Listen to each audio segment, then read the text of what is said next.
Have you ever wondered where the British tradition of kissing under a sprig of mistletoe on Christmas Day comes from? Today we're going to give you some cultural facts on probably one of Britain's most mystical plants. But for those who are not familiar with the culture of the British Isles, what is mistletoe?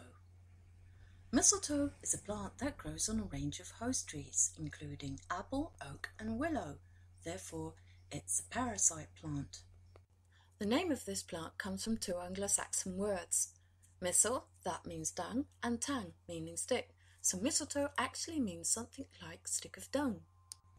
Long before Britain became Christian, pagan religions used mistletoe as part of their rituals, and despite the fact that its berries are extremely poisonous, it was used as an ingredient in herbal medicines to cure and treat all sorts of illnesses such as snakebite, heart disease, toothache, and sores.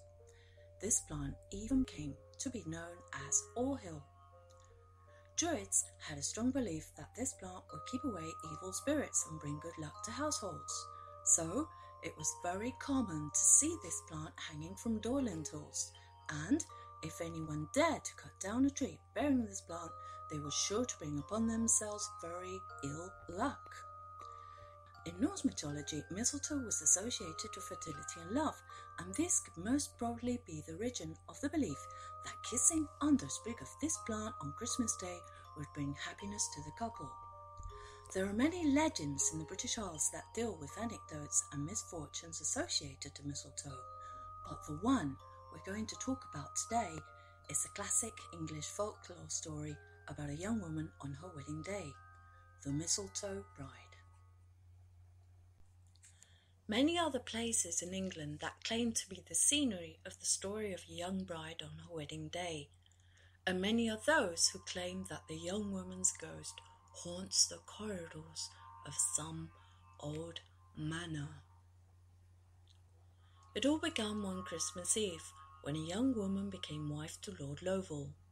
According to tradition, the hall where the ceremony had taken place had been decorated with mistletoe and holly.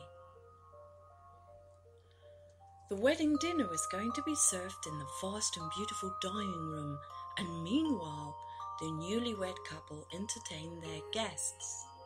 It was then when the bride suggested a game of hide and seek where all could join in and the ladies would be the first to hide. Amid much laughter, the ladies left and the bride playfully challenged her husband to be the first to find her. However, time went by. The game had ended, but still nobody had discovered the bride's hiding place, and so assumed that she had probably gone to rest. Many hours later, the guests started leaving the large house, but the bride had still not appeared, so the family began to worry.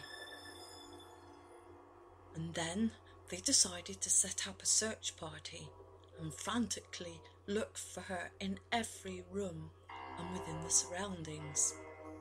But she had vanished into thin air.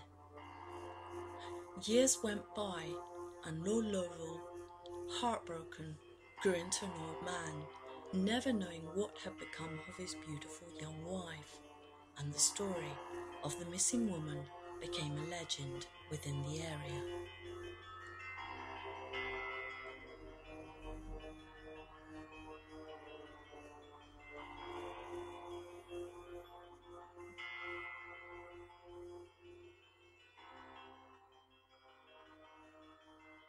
Many years later, the house was sold, and the new owners wanted to rid it of all the belongings of the previous family.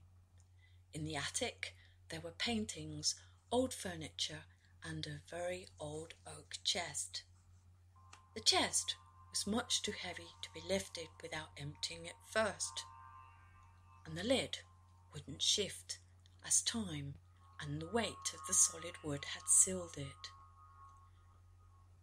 It was only after much effort that the workers managed to open the chest, and it was then that the mystery of the missing bride was solved. There, inside of the chest, lay the body of what had once been a woman. She was wearing a wedding dress and holding a bridal bouquet.